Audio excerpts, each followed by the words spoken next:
Conventus, with its roots in Latin, translates to coming together. Through this Conventus, we invite you to embark upon this journey of understanding this dramatic evolution and learning how to successfully traverse it. My fellow comparers, Saima Aziz and I, Sara Sayed, shall take you through the Strategy Summit of Conventus 2023. This year, Conventus is structured around the theme Embracing the Winds of Change Strategies for Thriving in Disruptive Times. The RUPT paradigm encompasses the needed attributes to adapt, innovate, and seize opportunities. By merging RUPT with the concept of disruption, we emphasize the critical attributes that businesses must possess to effectively navigate the landscape of disruption. Rapid highlights the necessity for prompt adjustments. Unpredictable spotlights the requirement for nimbleness in facing unforeseen obstacles. Profound underscores the importance of embracing change, and transformative highlights the role of technology and the creation of new business landscapes in propelling disruption. Adaptability is essential for remaining competitive in the quickly evolving corporate environment of today. Reaction to new trends and technical advancements like artificial intelligence, digital transformation, businesses must quickly modify their strategy and processes. Due to the geopolitical developments, economic turbulence, and the effects of climate change, uncertainty is prevalent. Businesses confront unforeseen difficulties such as altering consumer tastes, abrupt regulatory changes. These wide-ranging changes reshape whole industries, forcing organizations to rethink their strategies and promote innovation through partnerships. The current changes are revolutionary, altering not just the industries but also the organization and conduct of labor. Businesses need to reinvent their business models, adopt emerging technology, and foster an innovation culture if they want to stay relevant and competitive. The theme, Embracing the Winds of Change Strategies for Thriving in Disruptive Times, captures the essential need for businesses to adapt, innovate, and embrace opportunities to stay ahead of the competition in the fast-paced business world. Before we proceed further, we would like to play the Conventus 23 theme video. The pages of history remind us of the reality that our world can swiftly change its course. Events like pandemics, economic shifts, and unexpected crises echo through the fabric of time. Like a ripple effect, the consequences of these events rapidly reshape the present, creating the perfect chance to gear up and pave the way for an unforeseen future. Adapting to the RUPT paradigm that signifies rapid, unpredictable, profound, and transformative is essential to tread the waters where constant change is the norm. Like a phoenix rising from the ashes, businesses that skillfully surf such changing tides, using hurdles as stepping stones and transform challenges into opportunities, emerge triumphant. To learn from their success, we must reflect on their experiences and grasp what sets them apart.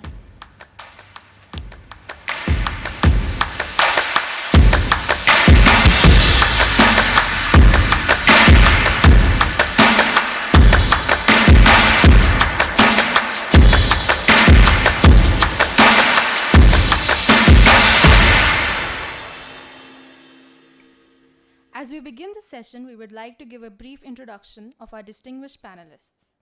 We're delighted to introduce you all to our first panelist, Mr. Gaurav Kumar. He has been a senior director as a consulting partner in Cognizant since 2022, an MBA graduate from the Faculty of Management Studies, University of Delhi, and a BTech in Computer Science. Mr. Kumar has an extensive experience of 17 plus years working with Big Fours, strategy and management consulting firms, IT consulting, and technology firms. We would request Dr. Supriya to extend a warm welcome to Mr. Gaurav Kumar. Sir, we are honored to have you here.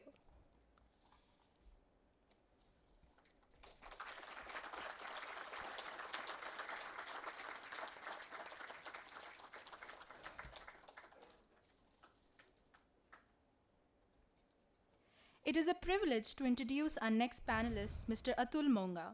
He is the co-founder and CEO of Basic Home Loan, a fintech startup which aims to provide consumers with end-to-end fulfillment through technology for faster loan disbursements. Mr. Monga has completed his BTech from IIT Delhi. Before launching his startup, he worked in Policy Bazaar. We would request Dr. Supriya to extend a heartfelt welcome to Mr. Atul Monga.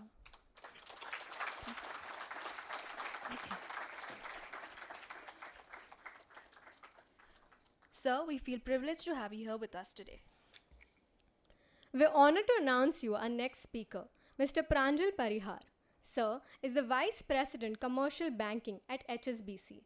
With an MBA degree from the Indian Institute of Foreign Trade, Mr. Parihar brings with him a rich and diverse professional background of over 7 years.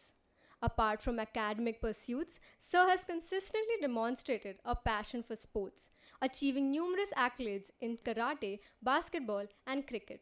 We would request Dr. Supriya to extend a warm welcome to Mr. Pranjal Parihar. We feel privileged to have you here with us today, sir.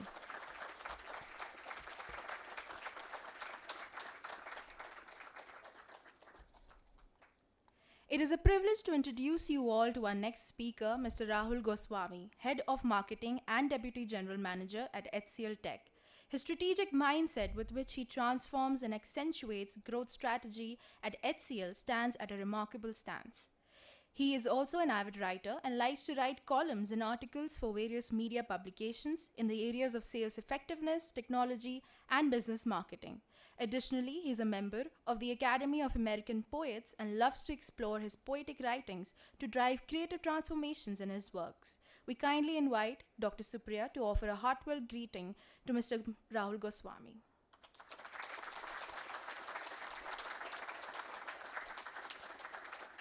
Sir, we are honored to have you here with us today. We would also like to announce that Mr. Ashish Parashar, Chief Strategy Officer at Garuda Airspace, was going to join us for the summit, but due to a medical emergency could not make it. Moving on, the moderator for the Strategy Summit is Dr. Supriya M. Kalla. She is an assistant professor of marketing at IMI New Delhi. She has specialized in the field of marketing and has a postgraduate diploma in management from Mudra Institute of Communications, MICA, in 1998, which includes market research, media planning, and client servicing. Further, Dr. Supriya has done PhD from Management Development Institute, Gurgaon. Her research was on the topic of antecedents on impulse buying. She has published widely in national and international journals such as the International Journal of Management Cases, Journal of Business and Retail Management Research, and Global Business Review. I request the Secretary, Mr. Antariksh Shukla of Constat, Consulting and Strategy Club of IMI, to extend a warm welcome to Dr. Supriya Kalla.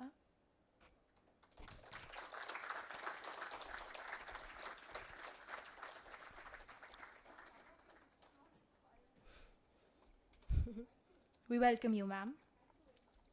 The theme for the Strategy Summit is Beyond Change and Conventions, Redefining Possibilities to Strategic Innovations. Change is a catalyst that drives organizations towards innovation. Being a dynamic organization in today's era is essential for not just surviving, but also thriving. Businesses need to drive towards configuring growth effectively and efficiently through strategic innovations.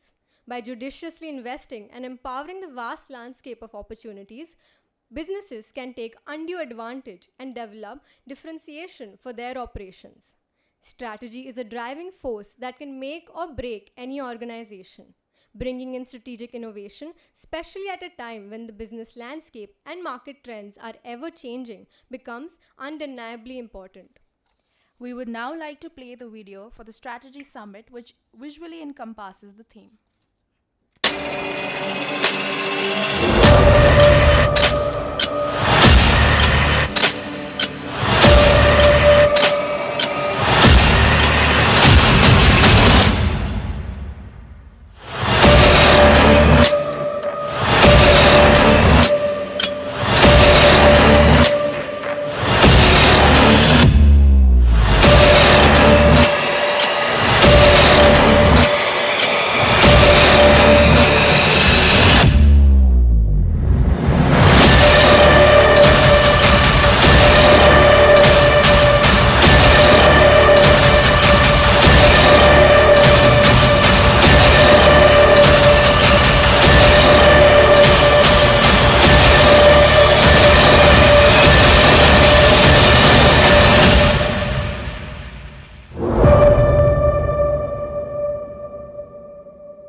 Now, I would like to request Dr. Supriya to begin the strategy summit.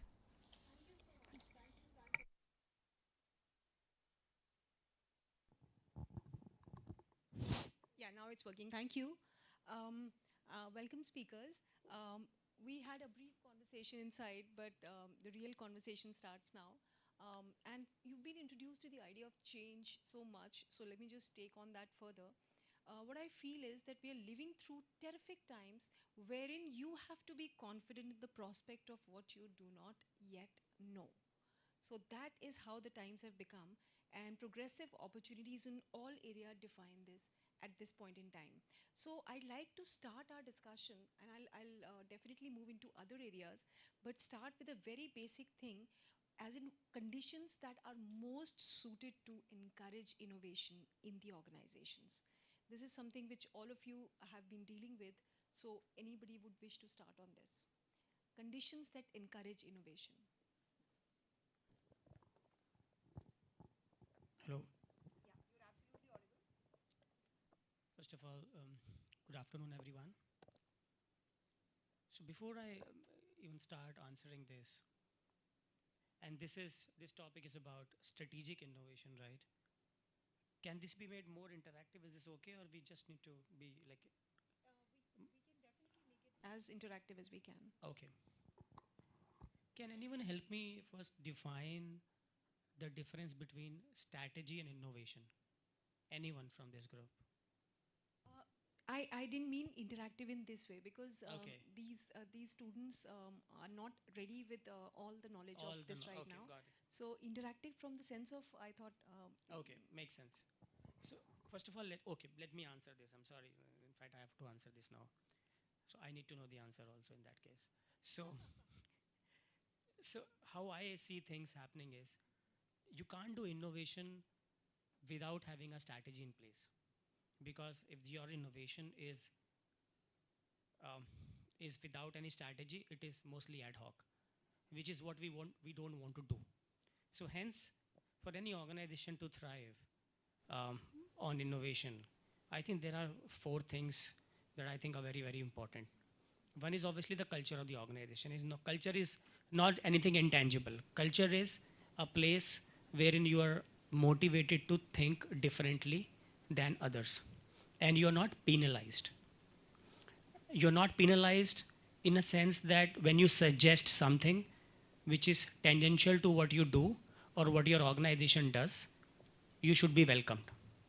So that is the culture which is the most important thing in any organization for anyone to thrive. The second most important thing for me is the opportunity to innovate.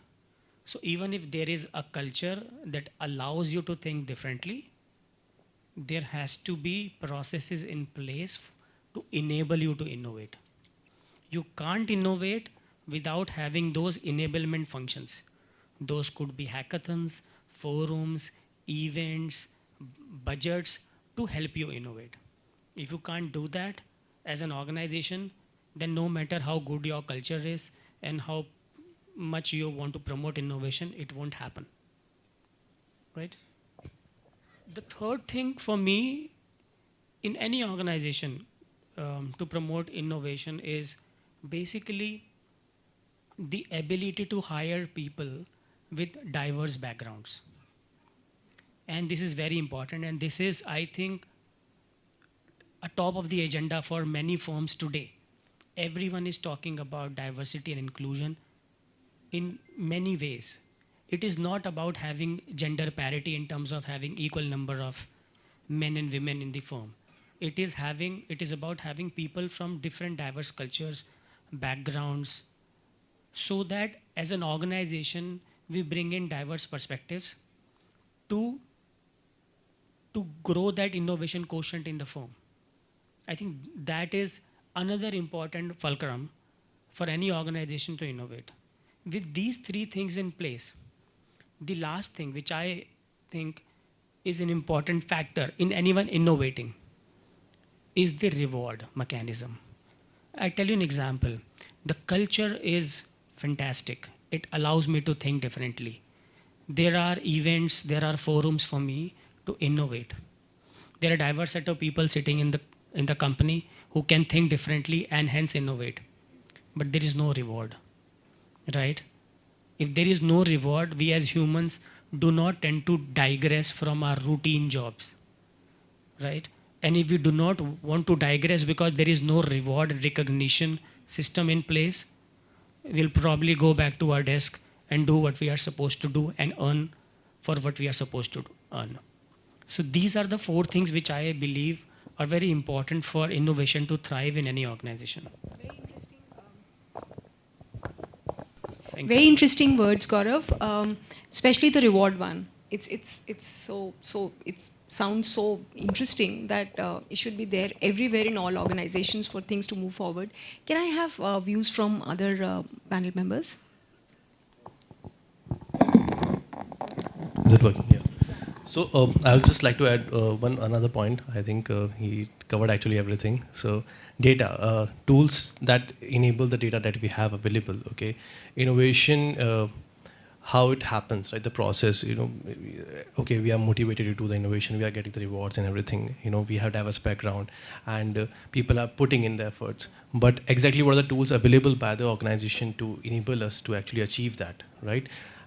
So I think there has a lot of the organizations and especially the MNCs are investing a lot into the technology developments and enabling this workforce or sales force that okay, if you want to change this, we are with you. If there is something that you want needs to be changed, we are with you again. Okay, so that's I think the most important thing, and equally with the startups as well, right? I think that's how they are also improving their apps, their offerings, right? They essentially start with A offering, right? And then in 6 months, they want to go for A plus B, right? And essentially that's where they use the funding that they raised. Like the good startups do that, right? So that's what I think the 5th point, I think if I may add on what he has actually put forward, because diversity, again, that's, I would just like to add, okay, so there's a saying internally at our organization that, it's always good to have people from different background, different race and religion, culture and everything. But then having female participation is also very important. And in our country, how we are, females actually driving a lot of initiatives in this country. If we may actually have a thought about it, okay. So having a female participation, having those views, inputs, right? It's very important center of innovation. Yes, that's from me. That's very interesting. That kind of makes it 5 points. Any other views? Hello. Yeah. I think my fellow panelists spoke about the tools, technologies, processes that are currently in place in the organizations.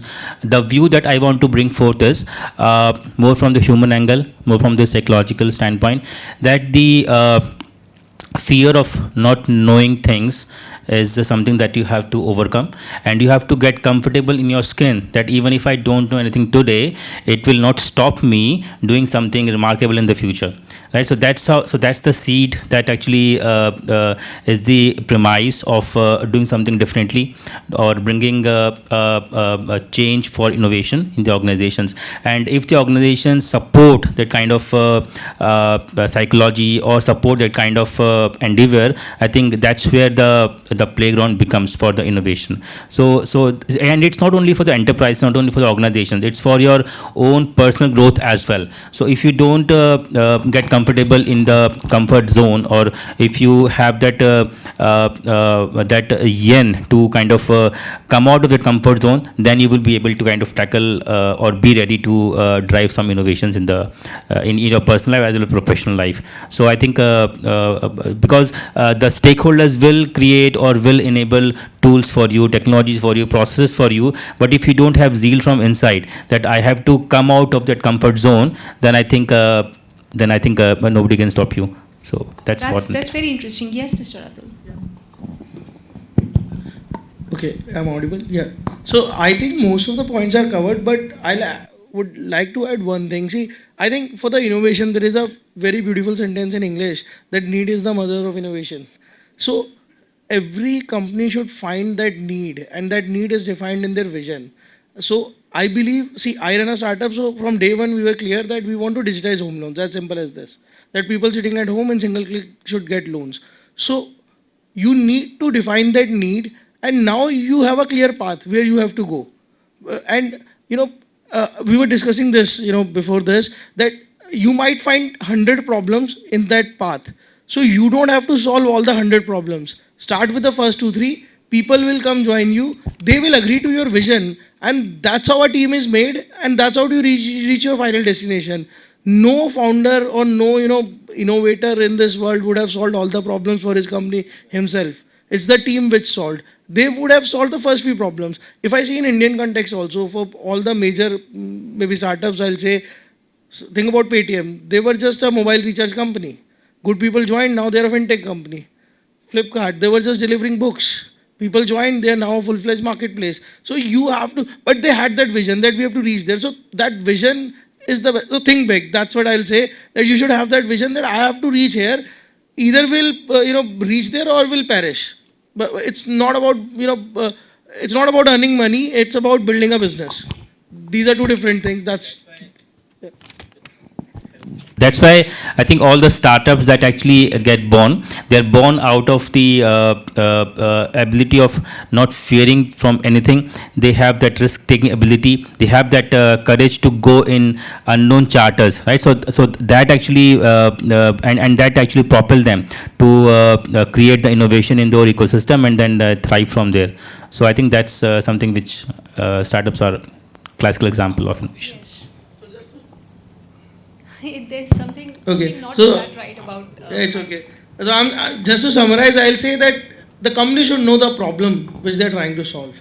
That vision, that problem statement is the most important thing. And then you have to give, as the fellow panelist mentioned, you have to give freedom to your people. You have to give, obviously, budgets also. It's not easy to innovate. And atmosphere, environment in the company that, try 10 ideas, we just need 2 successes. That's okay. Even if we fail 8 times, we'll learn something out of it. So I think this should be the culture of the company. Then automatically people will be motivated to do something new.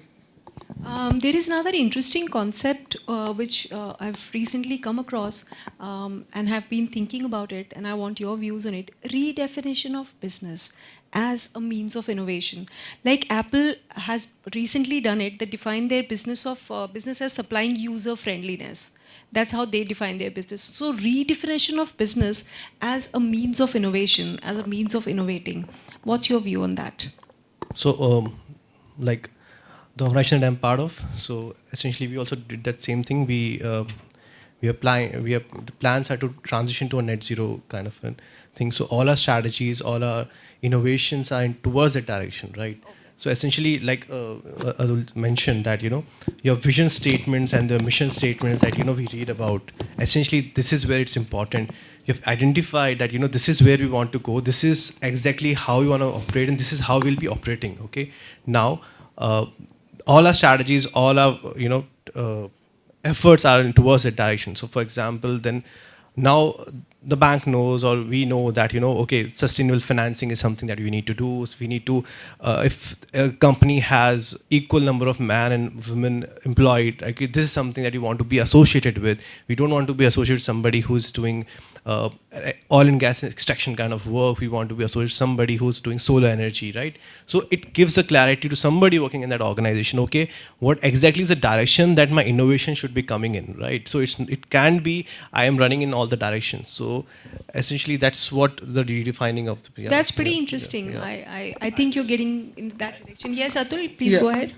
I'll say, world is changing, and your company's vision should be along with that changing world. So pivoting is very important. There is a concept of pivoting. So many companies, just maybe I'll give an example of Nokia. They were a timber company, then they become a mobile phone company. So as and when the requirements of the world changes, means if you would have told, as he was saying about net zero emissions, if you would have told it 200 years back, no one would have given any thing to it. But today it's important that with such a pollution level, it becomes important. So pivoting your business to what people want and how they can understand is easy. And obviously, these strategies, these visions, these mission statements are important to make people from a marketing point of view also become important, that you want to tell what they're offering. So you have to simplify that. You have to tell it in a a beautiful way so that your customer understands it and what people or world wants it, so you have to pivot around that. That's why it's important to change your company, I'm not saying that change everything in the company, but at least how you operate, how you're doing things, according to the world. Another good example I can give is that work from home. In 2019, if people would have asked for work from home, your manager would have said, "Ki, yaar, you're a lazy guy, you don't come to office." But today, people find it good that means our essence is that in our business, we were converting fixed costs into variable costs. So we are operational in 30 cities. I cannot afford 30 offices. So many of our employees are working from home. So that reduces my cost. Sure. I want to see the excitement that this set of students has about work from home. How many of studying from home? That I won't let that happen, but work from home. So moving on further, in that... I have another take to what Sure, fellow panelists sure. and on business. Please. So from the branding and marketing standpoint, the way I would like to define business is that the positioning statement with which you want to be known as in the industry, right? So a clear example comes into mind when the low-cost career aviation started 2 decades back. I think Air Deccan was the first flyer who actually came with this concept of low-cost career, and so their business, their positioning was to enable everybody fly, right? So it's about what you want to be known as, right, and how you want to be different from your peers. So that's where the positioning statement comes very strongly into picture, that how the world should see your business as, right? So from that standpoint, the business definition actually is dependent on you, what you want to show to the world and you want to be known as in the world, right? So Pranjal, this question is straight to you about strategic innovation being a competitive advantage. What's your view on that? Not just innovation, strategic innovation. Right. So like you mentioned strategic innovation, like and Atul touched upon it. As and when the environment changes, you need to be agile in your approach. You cannot have set of things that you want to operate in. Like for example, Byju's, right? They during the COVID time, they boomed like anything, and now everything was like it's now click and mortar, right? Heartbreaking failure. Right. Byju's. And now now you see Byju's study centers, right? How the mighty have fallen, right? So they have went back to what they were not trying to be. So they pivoted, but was that part of their strategy? You cannot comment because of the kind of the heat they have generated from the market. So you have to have that, because right now, for example, in 2023, we have a point of differentiation and there's a point of parity. Parity is everybody is having that market, but your POD will become your POP 5 years down the line. So if you're not having that nimbleness, change in strategy as and when the market is moving, then you cannot have a competitive advantage in the market. For example, right, banks these days, they are partnering with a lot of fintech firms, right? Essentially, who would have thought like 5 years back that as a bank I would go to a startup or to a fintech player and say that let's work together, because banks were always seen as these giants that they don't actually listen to us. Why would they partner with us? We are too small for them. But that's not that. The strategy changed, right? Now a lot of banks are going to startups and seeing like where's the synergies lies. Can we work together? Because in our capacity, maybe it's not cost effective for us to deploy that, but you already have a solution for our customers. Let's partner together and let's achieve that competitive advantage. So I think that's how you... That answers my question. Yeah. Thank you so much. Anybody else on competitive advantage? And the way strategic innovation contributes to it? Sorry. So, see, again, I'll put the perspective as you have to listen to what market wants. And that's why, and at the same time, you have to fit your strategy over there. So, you need to keep on innovating. And I'll again give an example from Indian context only. Paytm was so big in payments, but when UPI came, they thought that, okay, it's free of cost, will not be earning any revenue. And now we today know that PhonePe is so big. So, Paytm started UPI very late. And now they are actually promoting it. So you have to listen that in India, if you're operating in India, what will work and how you can take lead on it. And India is a very diverse country. Means I can tell you, in every city, every state, there is a different strategy to be followed. But it should not be it like that. You know, you're going away from your vision. You should be following your vision, but your strategy can be different. And now to keep everything in one place, all members, all teams on one place, you have to keep innovating in terms of technology, in terms of, HR, in terms of everything. You need to keep on gone are those days when people used to say this is, our process. Now process keeps on changing. Every year you have a new kind of process because market is so much changing in today's world. That's interesting. So we talk about India, right?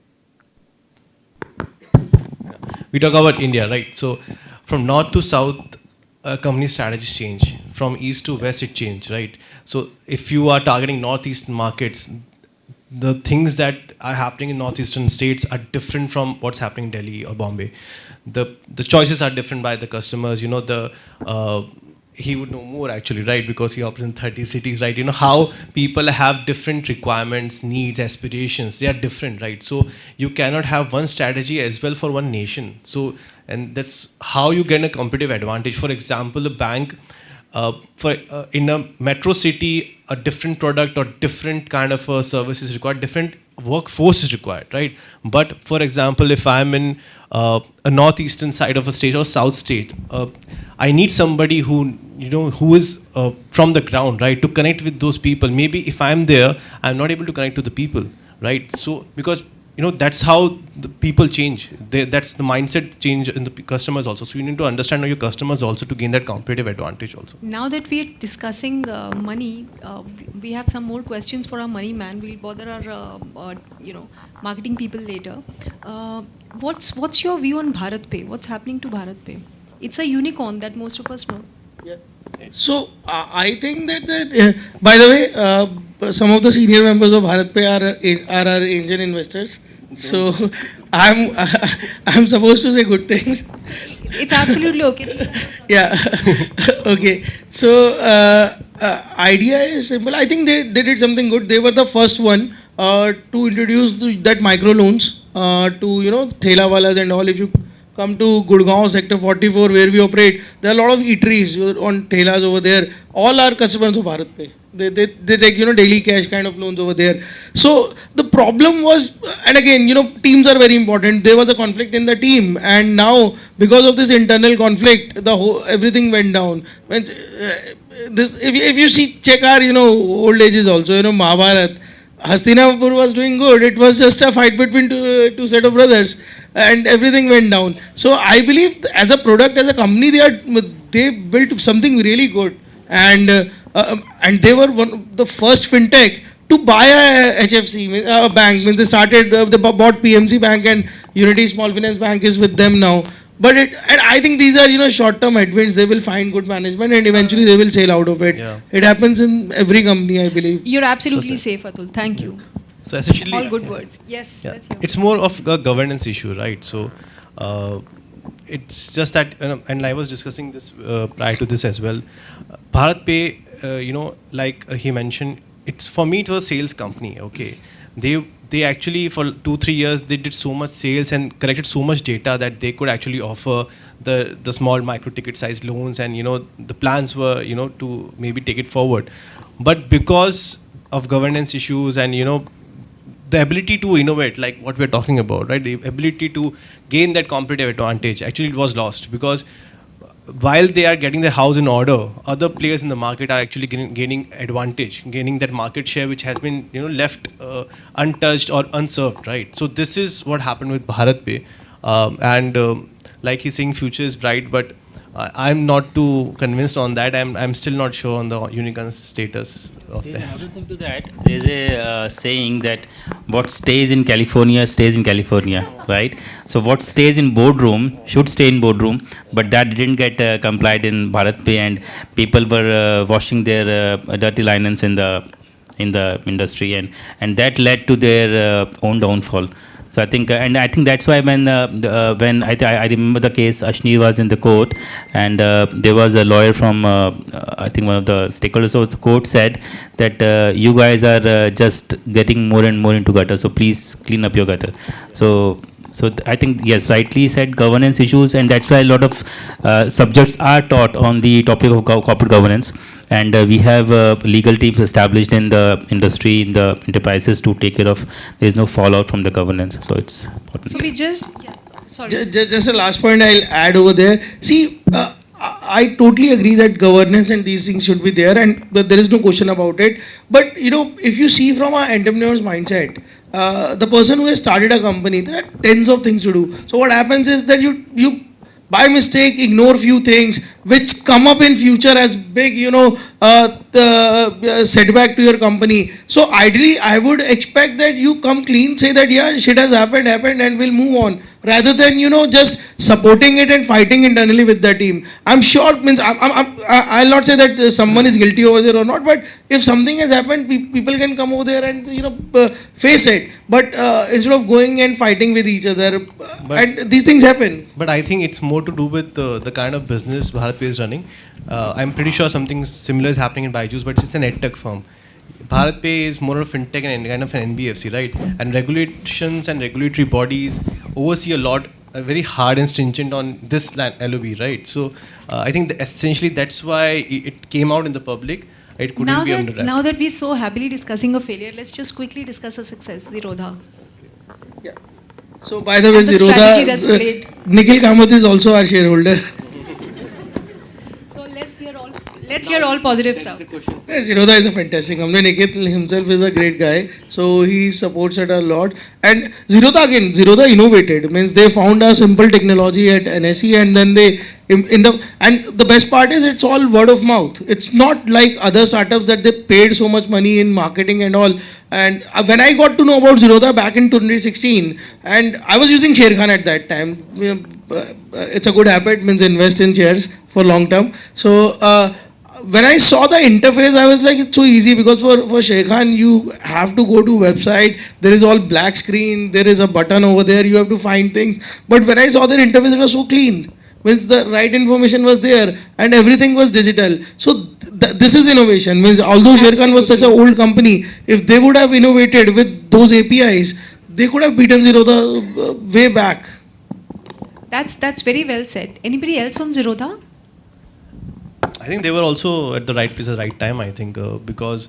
I totally agree with you on so that. I think our generation, I would say, who had just done their MBA and like were looking for a good platform, which is user-friendly and the user interface is good, and we don't actually have to worry about, right, what exactly goes where.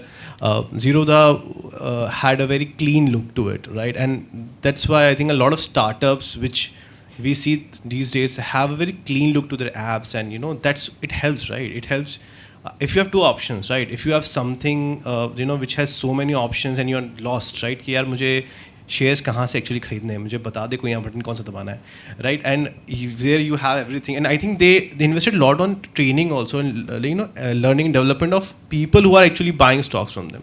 So I think that was something new also at that point of time, because either we'll go to YouTube or ask a friend or somebody who has been doing it for a while, but a platform actually educating, that was something also a different thing that point of time.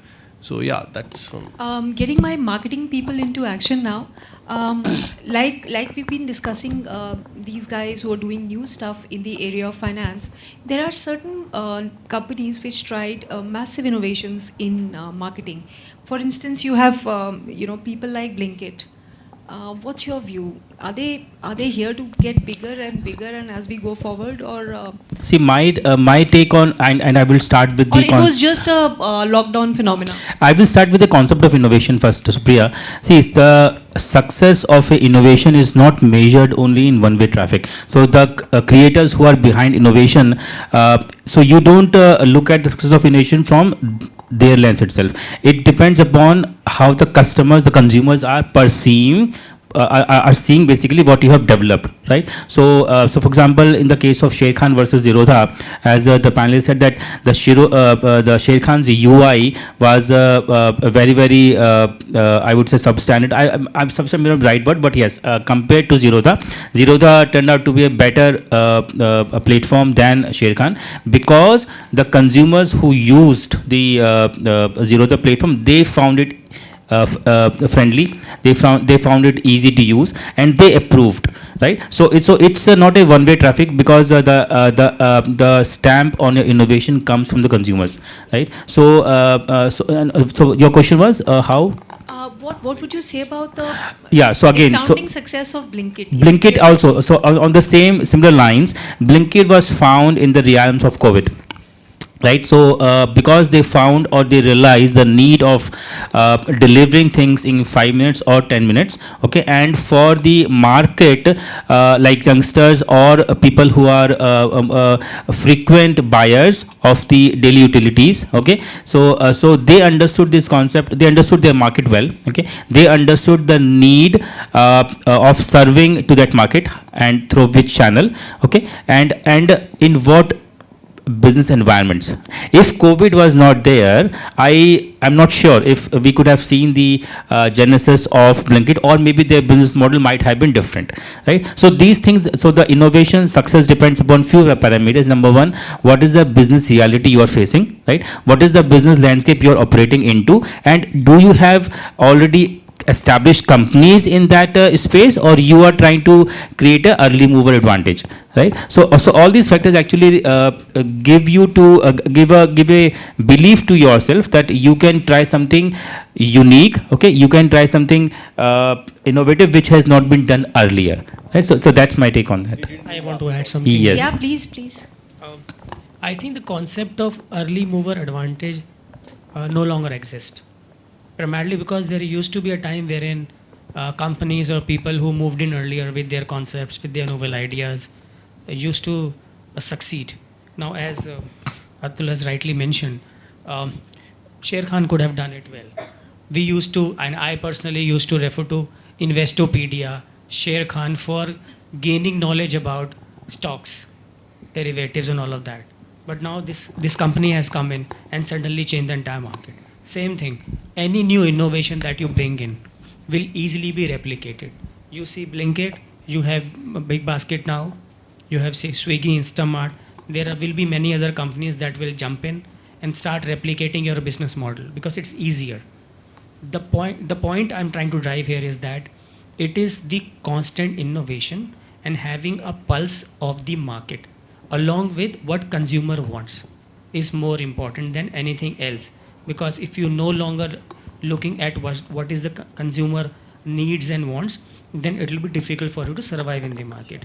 And the second most important aspect is customer service. Most of the companies, in my opinion, fail because of poor customer service. If you can't serve your customer post acquisition, it will be difficult for you to sustain in long run. One of the primary reasons for failures for Baiju is also customer service. Once you have acquired those students, I am personally a victim wherein I've enrolled both my kids initially. Initially, they used to call every week. Then they started delaying it to every fortnight, then every month, then every quarter. Last time they called me when the subscription was over and they wanted to renew. So the point is, if you're not doing customer service properly, and now that we have technology in place with chatbots, with other AI-enabled technologies, it's very easy to serve your customers provided you have the intent of doing the customer service. Otherwise, whatever innovation you bring in, it will be replicated, and whosoever does the customer service well in a digital way and keep innovating will win in the long run. That's very interesting. Yes, you're saying something. But like for example, Zepto actually took advantage of that. So I'm glad you brought up Zepto because I was just about to start that. So I think Dunzo and VFast were already there. But they were not operational in all the markets. Zepto took advantage of it. So essentially this concept of Smart 10 to 15 minute came from them, not from anybody else. Actually, everybody just replicated what they were doing. They created a category or a want actually out of nothing, right? Do we actually need Zepto? I think a lot of you would agree if you think, nahi yaar, nahi dikhta, you can just go out and grab something from Lakshman Dhaba also, right? But now now with all these things available, right? Now, 2 a.m. at the night, you are in your hostel room wanting to have a gold ring, right? And you don't know from where to get it. You'll zap to it, right? And you'll go to the gate and grab it. So that's essentially, did they think about it? No. They didn't think that that's an application in the market. But the customers have actually created that application in the market. So I think this was covered by Guy Kawasaki in one of his TEDx talk, that you, whatever options you can give to the customers with the innovation that you're doing, just do and give it to them. They will find a use. Once they find that use, that is your identity as a company. Okay, that is the identity. Now, as an investor, that's why Zepto, you would see that they are getting more investments. They are growing, right? They are growing rather than an Swiggy, Instamart, or a BB now. The most recent unicorn. Yeah. So that's why they're growing, because the investors see that there is a positive sentiment in the market. There are investors you will find on LinkedIn very harsh on Zepto, their whole business model and everything. But in the long run, right, like Byju survived Topper, Class Plus, all these, everybody was, fighting for the same pieces of pie. Byju survived. I think Zepto will end up surviving all this. And then it will again become Byju's case, right? If they succeed, they succeed. They fail, right? So that's what's going to be with them. This related question, now that we're discussing startups and their strategies, I teach this subject, but every time I write this figure on the blackboard or whiteboard, I get a shock, 95% failure. How would you explain the massive failure rate in startups? I think if I would start so that then he can actually finish. I think the right guy to finish this talk after three of us have spoken. I think it's innovation, right? Or not every innovation. That's the perspective. Right? In the perspective of innovation, yeah. 95% So failure. not every product or every idea has the requirement in the market, right? For example, drones, right? There are companies in the market who have been doing this drone business for 5-6 years, right? Very good drones. One of our fellow speakers is into that business. Yeah, who didn't come, right? Yeah. Garud, yeah. So, and they were not able to find applications in the market, right? Essentially, people used to think that defense is one of the application. Then there is deliveries. Now, Lenskart uses drone to deliver your classes, right? Then even Zepto and Blinkit are now using it. Now, how do you monetize it? The idea is one thing. There is margins, there is revenue, there is very other things, right? पैसा भी तो बनाना है ना, मतलब सिर्फ idea तो लेके you cannot actually go. So your innovation has to have a usable business model and a team to back that up. I think that's three things very important. Idea has to be in the right place at the right time also. It has to have a good team backing it, and then there has to be an acceptability in the market. Like in case of Zepto, they came in the right. I think they launched in Bombay when they had launched. So. And even Whitehead Junior, for example, right? They came during COVID, sold during COVID, right? Nobody knows where the founder went. Did anybody Google like what happened to Karan? Nobody must have Googled that. So that's what, he was at right place, right time, sold it off to Byju's, made money out of here.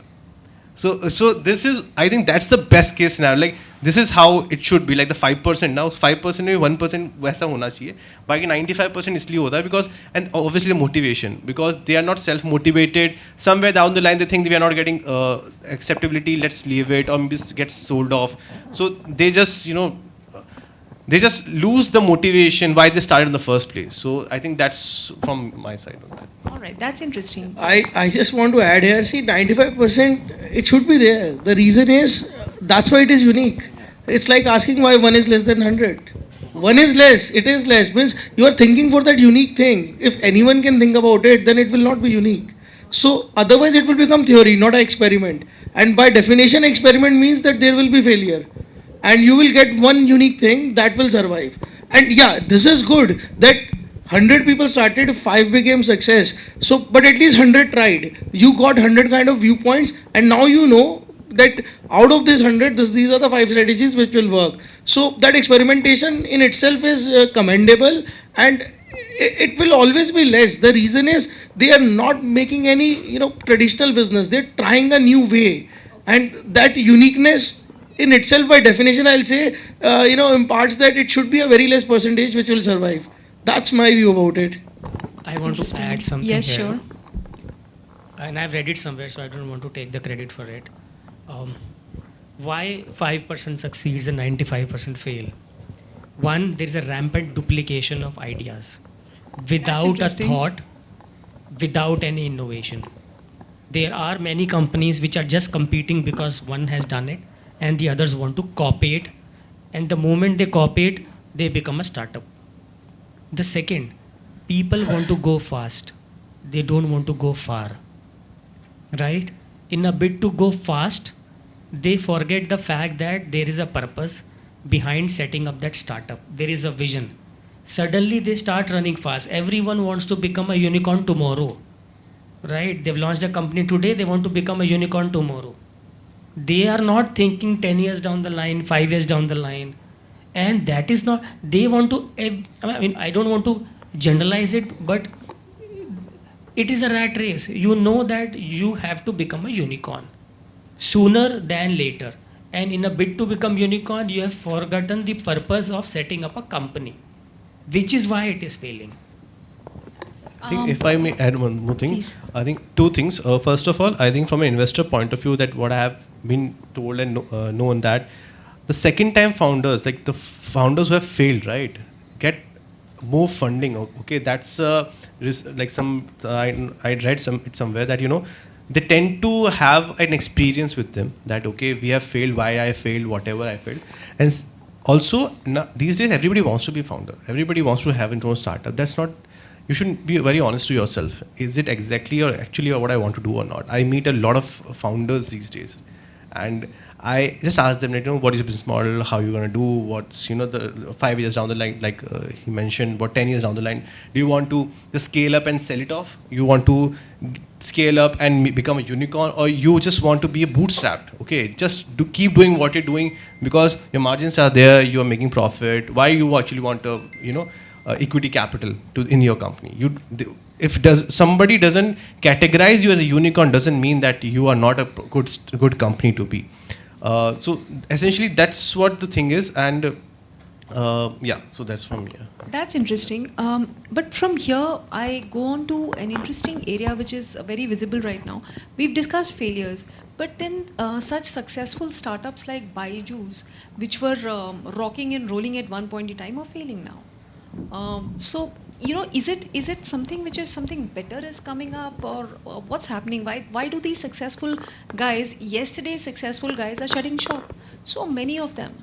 It's governance issues, isn't it? So governance, and I think he kind of said that, Atul, that when you're starting, right, you are saying, okay, everything is going good, then you just want to keep doing that good work, but you forget that you should keep your house in order in terms of compliances, in terms of documentation, in terms of reporting to the regulators and all those things. Those are essentially the things that happened with Byju's initially, right? Okay. Interesting. They acquired Akash, and they didn't have the fund, right? Now, if somebody would have told them that you don't have the fund, let's not do that deal, they might have not acquired Akash. There might be somebody else they would have acquired, right? And they were on an acquisition spree at one point of time, right? They were acquiring everything and anything which is coming up with an edtech, they were acquiring it. As that was the case, and they were also like the financials that they allegedly they're trying to forge. Sure. That again is governance issues again, right? So that's essentially what happened with Byju's, and I think that's what they're working on this right now also, right? Understood. Yeah. A very interesting thing that you mentioned some time back, which is time of early movers advantage is over. So I want your views on one of the strategies that's being talked about a lot is fast second mover. What would you say? Fast second mover, somebody who manages to not copy, improve and act fast. Yeah. I think that's what most of the successful entrepreneurs are doing. Okay. I'm trying to guide you to that. They are smart enough to understand the pros and cons of a particular startup or a particular initiative, trying to improvise, and then launch something with maybe better features and products. So that's smartness, fast second mover. Interesting. Smartness. Yeah. And I basically want to add on the previous point, like he said, Byju's. There was a point in time when Byju's acquired pretty much everything. There was a joke around it that I wanted to sell my sofa, so I named it EdTech, right? So that it gets sold it gets acquired by Byju's. So the point is, instead of capitalizing on their initial strategy and they had the best content. In fact, initially I started liking the kind of videos they were producing, one of its kind. But instead of capitalizing on what they were good at, they wanted to acquire everything in the market so that they become unicorns. Yeah, absolutely, absolutely. So they wanted to do Got the fast. point. Same thing. Get big fast. Moving on from here, I want to use on one very strong form of innovation that's coming through across markets, across countries in a big way, which is called business model innovation. What would you say about that? Business model, the way a company makes money or profits. Maybe I can start. See, Yeah. I think it's something. I'm sure all of you have views on this, so please go ahead. Yeah, I think this has been a quite. This has existed always. Means, if you see 19s, Amazon is again a marketplace, but the business model is online. And tomorrow means so business models keeps on evolving. Uber was a new business model. I mean, taxi business was always there. Similarly, for us, home loans are always been done. We're doing it in a different way. So business model innovation is very important. And again, the benefit is with new technologies and new processes coming in the market, you need to harness that. Otherwise, a new competitor will come and they will, take away the whole market from you. Not as we speak today, a lot of innovation is being done in AI. So I have been, pestering my team that ये CRM VRM वाला time चला गया, अब कुछ AI पे build करना पड़ेगा. Otherwise, definitely in next 2 years, someone junior from IIT Delhi only will come up with a new idea and will be irrelevant. So you see, modes of delivery changes for business, modes of communication changes. So there are new technologies coming. So you have to see how they can fit in your business model and you can renovate it so that it caters to a bigger market and make customer journey, convenient on your platform. Interesting, very interesting. Anybody else on business model? Yeah, I would like to. So there is a term in industry called localization, right? So if you have to spread your wings, you have to actually grow your business. Okay, you cannot actually make this one fit all concept to kind of bring growth in your organization. So you have to understand the local market. You have to understand the local audience. You have to suit your product. You have to make your products suited to the local audience. Right, so that's how you grow, and that's how you do all this market research, and you do all the prototype building, and then you test those prototypes, and then you test the market, and then once you are convinced that yes, this is the territory, this is the market you can enter into, you can actually flourish, then you take your product to that market. So localization is very important, and before any organization, any enterprise takes a first step in opening up their offices in outside regions or outside countries, they first do this localization testing, and they do the POCs, and then they kind of step out of their current limitations. So that's what I would like to say. That's interesting. Anybody else on this business model innovation? Okay, no problem. I have certain specific questions for each of the speakers, so this is the time to put it across. This is specifically for Rahul. Rahul, I read on your profile in LinkedIn a lot about solutions marketing. Would you tell my students about it a little, because I found that pretty interesting. Solutions marketing. Yeah, so solutions marketing, I would try to relate with the business growth itself. When we so for example, today, if let's say we are X dollar organization and we want to become in the next 5 years, let's say X plus $10 organization. So how to do that? So there are two ways. Either you aspire to grow organically, or you aspire to grow inorganically. Okay, so now if you want to grow organically, and this is what your business model is, you have to have that capabilities in house. You have to have that processes in house which can enable you to create new solutions, build new POCs. And how you can do that? You can actually do that in consultation with the field marketeers, field leaders who understand the pulse of the local market, and then they can give you feedback that if something is working in Africa, that may not work in China. So for China market, you have to build the applications or the products suited to Chinese market. right? So that insight comes from the field marketers, and then you kind of do the prototyping in your organization, in your enterprises. You try to kind of inherit a lot of either in-source technologies, or maybe you work with the third-party vendor, third-party consultants to build those capabilities, and then you take that to the market. So from the solution marketing standpoint, the concept is that how you define or design the new prototypes, new solutions that you can take to the market, okay, which have not been tested in that industry segment, industry market, and then you kind of work with your sales, work with your alliance partners, work with your solution experts to define what are the right means, what are the right channels, what are the right communications that you would actually that will talk about your solutions, and then you create awareness in the market that company A or company B is taking this product which will serve these business needs. So that whole communication communication strategy is kind of crafted to exactly tell the story to the audience that how it will serve your purpose. Because if you create products and you're not communicating the utility of that product or solution, then it is not worth. Okay, so your audience has to understand first. That's interesting. That's something interesting for my students to start with. Now next is, Pranjal, on your profile, I read that you're a sports enthusiast. So you are the right person to answer this question, because students are very keen to know what's the future of sports marketing in India? I think it's very nascent right now in sports marketing in India, and everybody is, every company is actually investing a lot into cricket. But these days, if you see a lot of companies, because I'm forgetting name, Neeraj, right, who won the Olympic gold, right, Neeraj Chopra, right. So now you see him on more of the ads, right, and then there is football, kabaddi, right. Kabaddi is actually getting a lot of investments in grassroots, right. So essentially, all these properties now, because in terms of marketing terms, properties, cricket is a property, football is a property, kabaddi is a property, everything will actually come up the curve, right? You see Manchester United's owner looking to buy an IPL team.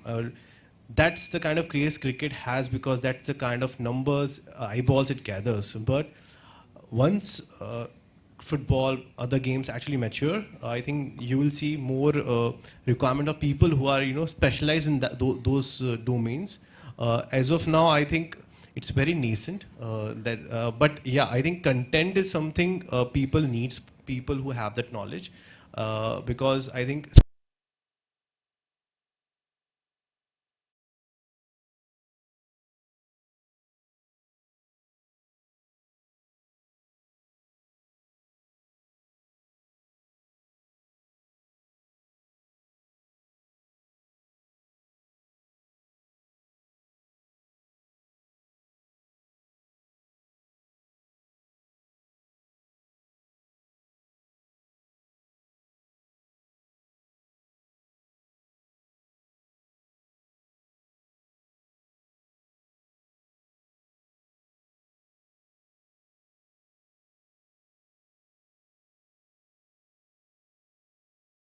locally in India, you will have opportunities abroad. I think that because I know people who have got those opportunities abroad. So I think via content is, I think, the strategy to be. Okay, thank you so much. Next, the question to Atul is slightly, on a different level.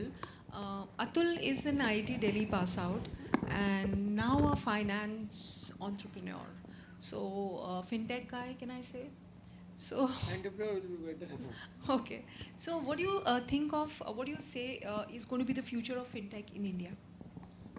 It's going to grow. Means if you see, we are already leapfrogged in various areas like payments, UPI, and other innovations. Now people are thinking, credit card UPI is coming, and then people are innovating. People like us are innovating in lending. Then people like Zerodha, they are doing in investing. So it's one of the highest funded segment in India. It's going to grow, and so the best part is there is a policy focus over there. Government wants to improve it, and India being a credit-starved nation, it is required also to promote banking into unbanked sectors in rural areas. And I believe fintech not only improves the financial efficiency, it also brings the things which are not in economy into the economy. I'll give a simple example. from my industry only, if you do a home loan, a piece of land actually gets into economy. There are people who are living say in a tier 3 city, they have a house built over a land that no one knows about that land. But once you take a home loan, there is a evaluation of that land. There is a legal document with that land. It comes into economy, and now it becomes part of the formal economy, and it grows the economy. So development of fintech will also grow our economy a lot. It will provide better solutions. It will provide more penetration of banking into rural areas, and that will bring more transparency and growth to the Oh, that's country. interesting. That's very interesting. Now we come to you, Gaurav. There is something very interesting in your profile, which is loudly appreciating ChatGPT. I feel bad appreciating it because every time I give them an assignment, I first take out a thing what ChatGPT has written so that nobody can fool me on that. So you can What do you say regenerate about the ChatGPT? responses, and ChatGPT will give you another response. So that way you can't catch it. So, so first of all, I think I have not been recommending ChatGPT to a lot of people. For a simple Yeah, reason. your views on ChatGPT at work, very interesting. Yeah, so the reason is that for me, ChatGPT is making people numb. Yes. The reason is, That's what I keep telling my students. so our ability as humans is to think. We were able to think, which is why ChatGPT came into existence. If we start using ChatGPT and other large language models, then our ability to think cognitively will decrease. And that is what I have felt, because in some of the cases that I have seen, people have started using it as a means to know things fast.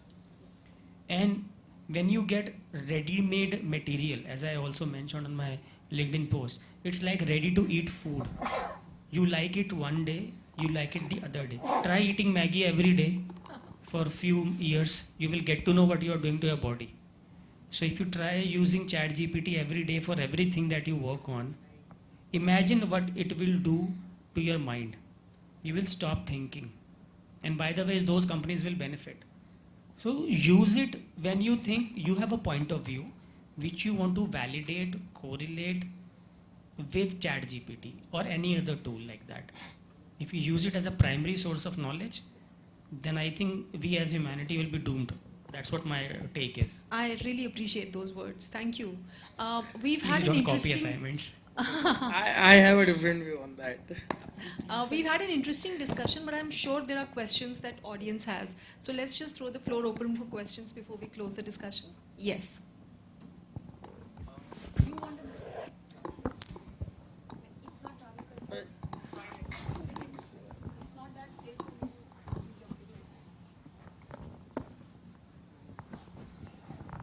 Good evening, everyone. Sir, since we were talking about the startups, and yesterday we got a news about JP Morgan adding India in the emerging market bond index. So obviously we know how much opportunities are there in the future. So can you guide us a little bit, like how can we come out of a comfort zone and be a part of new innovations and be a part of a change for the society? We can bring something good. I think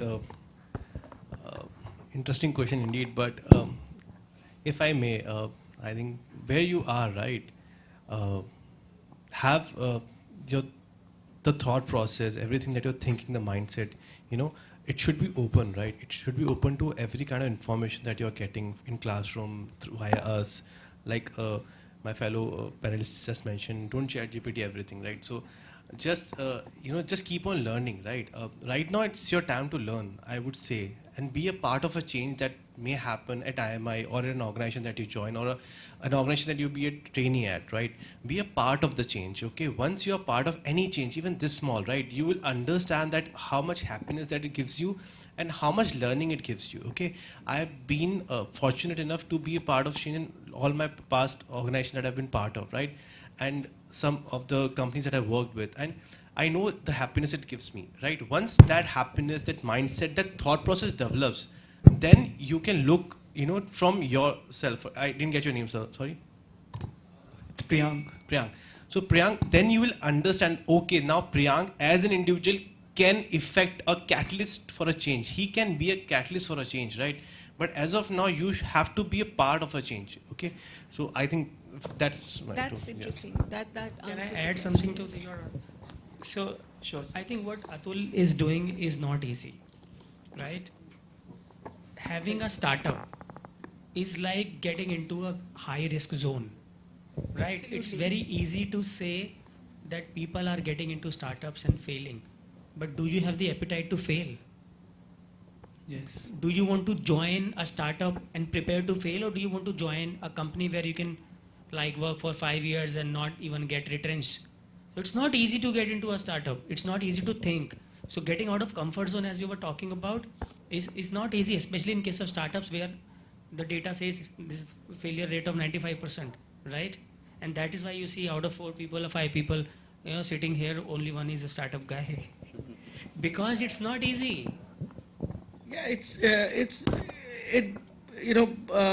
I was not, means I've given my health, wealth, everything for this startup. Means what I'll say, if you want to start, it's not like you just want to become a founder. Think about problems around you. See, why I started Basic, I'll tell you really. So I always wanted to do my startup. I was working as an investment banker, well settled in Singapore, but I always wanted to, work in India. I came back here and I was probably working at 1/10 of my salary, and I just got married at that time. So, but the idea was, I was very sure, so you should know your goals. I was sure I wanted to work in India. I was bored out there, means, apni mitti, apna desh. Okay? So, I was sure I want to work in India. Then I found out that, okay, I'm a financial professional, fintech industry is growing, let me work over there. I was working in a fintech company, obviously a startup, but you need to find that problem. And I was constantly looking for a problem. Ki, what can I solve? In 2020, what happened? The problem was on the TV screen. People were migrating from cities to their hometowns. So housing is a problem. So then you look for solution. That's how Basic started. It's actually how we started it.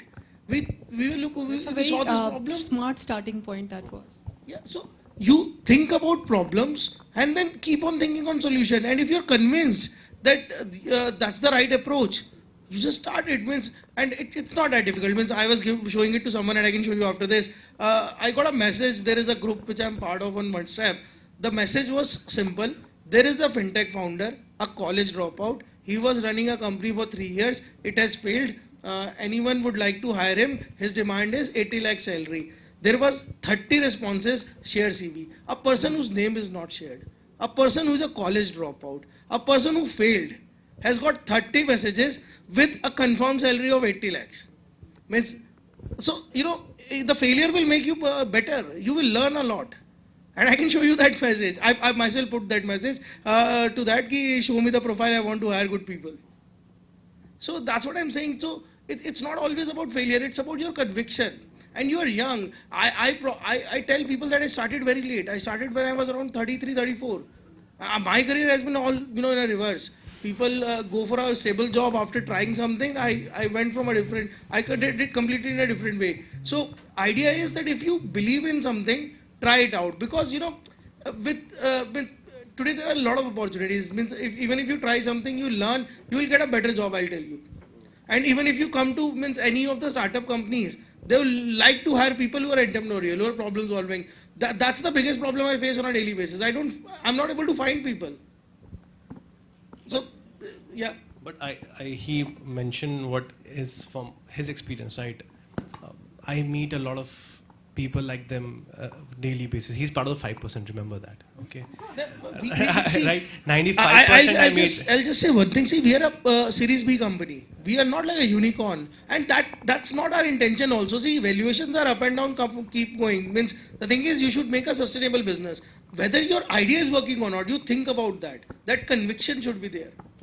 And you need to be honest to yourself, right? Yeah. Do I have a fail safe? I agree that there are many people in market who just tend to be founder that, okay, I started something and then I'll write it in my B school application, I'll get a better B school. Right. That's all bullshit. Means please don't do that. Means if you believe in some idea that will solve a big problem, and that problem should be big also. It should not be a small problem. You will eventually. I think you need to sign up for at least 3 to 5 years of hard hustle. Yeah. Right, then if you are into that, you can do that, then it's worth it. And obviously you need to have support of people around you. You need to have that ecosystem. I'm pretty sure Atul has that ecosystem that, one night he's just losing everything, like, yeah, what's Daily happening, basis. right? But he has people who is keeping him calm, who is keeping him controlled, and then he's back at his job the next morning, right? You need to have that. In case you think you don't have that, create that and then jump into it. I'm not saying this is wrong thing to do. I'm just saying that you need to have that much, like I said, that mindset should be that, I have a process to it. I have people around me. I'm comfortable doing this. Then only jump into this. Okay. Thank you, sir. Finally, sir, I was also part of Biden's team. So interesting. One failure.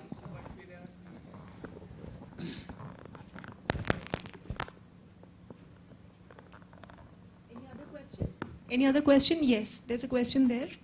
Can you give the mic, Mayank? Good afternoon, panelists. My question is to Atul sir. Sir, you have been a part of this startup, and I would like to know, how did you go about building your team? I mean, it's a very important part, and what do you look for in a very early phase of your startup? What do you look for in the team that you build around yourself? And there was a mention of Mahabharat, so I want to also ask that, are the ancient scripts and the text relevant in today's case? Oh, that's a very loaded question.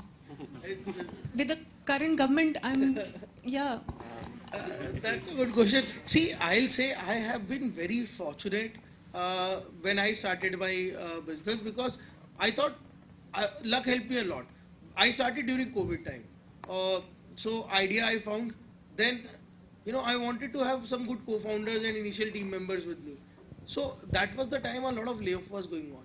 So there were very hungry people who wanted to prove to their employers that we were not bad. So my initial 15 people with whom I started, they all were laid off. And they were ready to work for free. Because they wanted to prove to their employers that yaar hum bhi company bana sakte hain aur tumne hमें गलत किया. So for the team you asked, so the first 15 people, I call them my co-founders in the company. So we started it, and again, I got a call from a VC fund while I was planning to start the company, and again luck happened it. They gave me a job in Germany. They wanted me to be a CBO of a real estate portal in Germany, their startup. The Picus Capital is the name of the VC fund. So I said that I don't want to go out of India, I want to stay here only. But something, the sales mentality came in at that time, that I just asked them a simple question. Are you guys looking to, grow in India or make a portfolio in India? So the MD over there said yes. So I said, I have an idea on affordable housing. And ये सारे अंग्रेजों को hungry India, poor India थोड़ा ज़्यादा समझ आता है. And he next day again called me, and I have that LinkedIn message. He just messaged me on LinkedIn that, okay, will you like to join this role? So I said no. Then we had a call. I told him this idea. Next day he told me, can you give a pitch to my IC? I said okay. We pitched, and they gave me a 500K check, 500 USD check. 3.5 crore रुपए हमें दे दिए कि start करो. And that's how it all started. I had team ready, I had idea with me, and we got the initial funding also. So I'm saying that I have been very lucky in terms of starting it out, and I'm very thankful to God that I should not be saying that because COVID was a time, and I should not be saying this because it will be like I'm minting someone's misery. But COVID helped me a lot to set up the company, and luck is very important. So about the scriptures you asked, I believe they are very relevant. The reason is they are very scientific also. I believe I'm a very stern believer of Vedas and old scriptures. So try to read them once in a while and try to learn something out of it. But I believe they try to solve a lot of problems. Just to add to what Atul is saying, I never thought that I'm going to read so many scriptures, but after reading certain parts of Vedas, I realized that nothing better than that.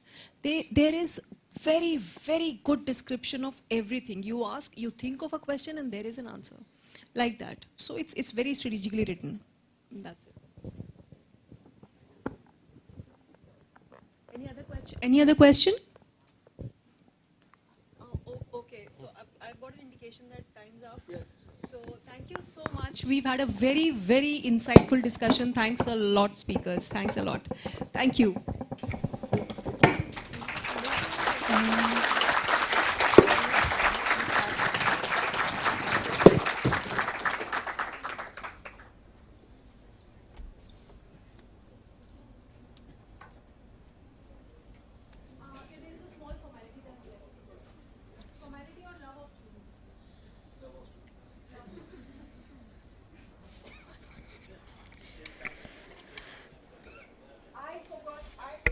mention this, that he is a fabulous poem writer, and on LinkedIn I read something very interesting. Can I please request him to present it to my students? Not that, but I have a different poem which is called Chalte Chalte. If everybody understands Hindi here and speaks Hindi, maybe I will just.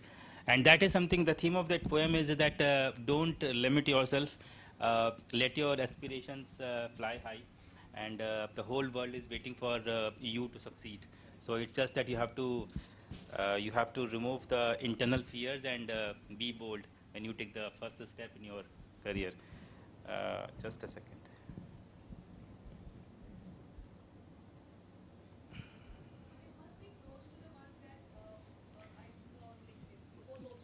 That was so let me recite. Okay, so so first one is maybe it's in Hindi. It's called Chalte Chalte. घरौंदे की दीवार की खिड़की को खोला तो दर्शित हुआ लहराता समंदर का होना। पहुंच जाना चाहा मत्थम मत्थम समंदर किनारे लहरों को छूने, पर जाने किसने कदमों को रोका।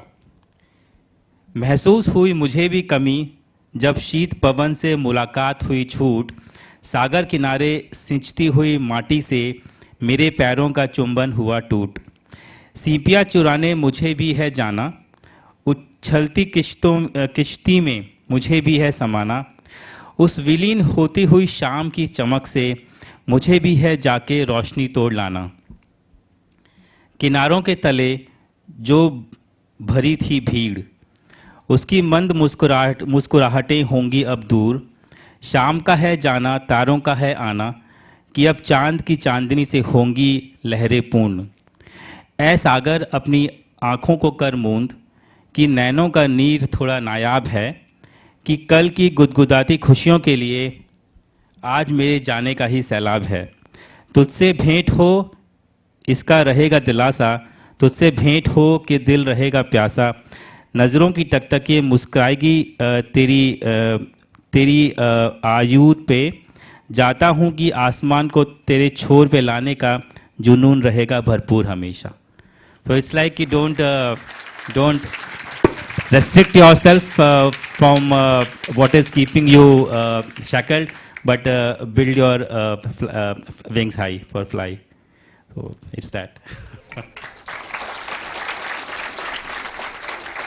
Thank you. Thank you, sir, for that beautiful poem. Ladies and gentlemen, I am delighted to announce that IMI New Delhi's consulting casebook was meticulously crafted and launched by the Constat's senior team, the batch of 2022 and 24. This achievement has only been made possible through the unwavering dedication and support of the entire second-year team. On behalf of everyone present here, I express my sincere gratitude to the guest speakers for taking out time from their busy schedules and sharing their thought-provoking insights with all of us. Post this session, we feel relatively more aware and equipped to understand the innovative practices in today's business environment. I would like to take this opportunity to once again thank our moderator, Dr. Supriya Kalla, for consenting to be the moderator for the session and for making the session highly interactive. We invite Dr. Supriya to express gratitude to Mr. Gaurav Kumar by presenting him with a token of appreciation.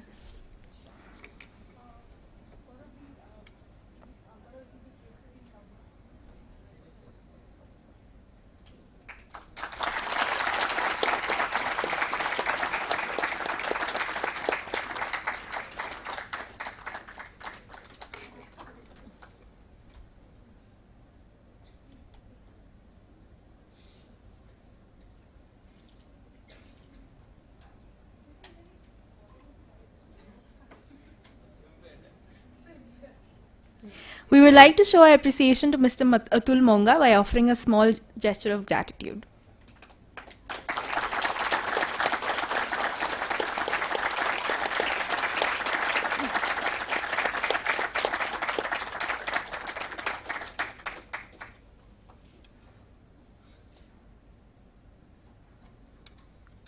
We would like to honor and express our appreciation by presenting a token of recognition to Mr. Pranjal Parihar.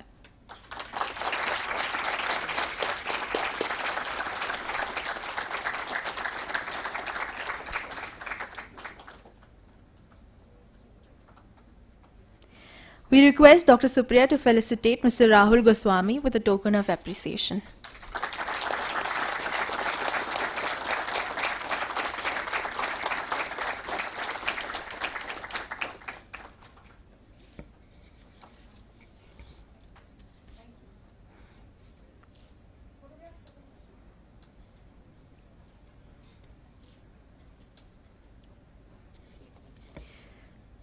We are honored to announce our esteemed partners and sponsors for Conventus 2023 at IMI New Delhi.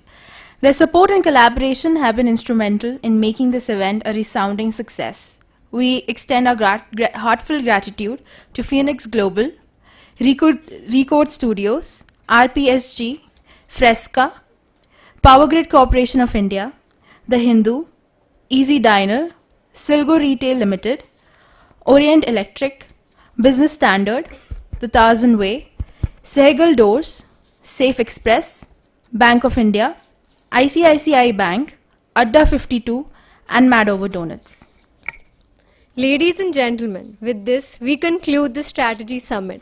We are certain that this session has been very enlightening for each one of us present here. I would like to take this opportunity to commend all the guests, participants, speakers, professors, sponsors, students, and the staff of IMI for making the session an unparalleled success. Thank you all. We would now like to request our distinguished panelists and Dr. Supriya, along with our organizing team, to come together for a picture as a token of remembrance of our summit.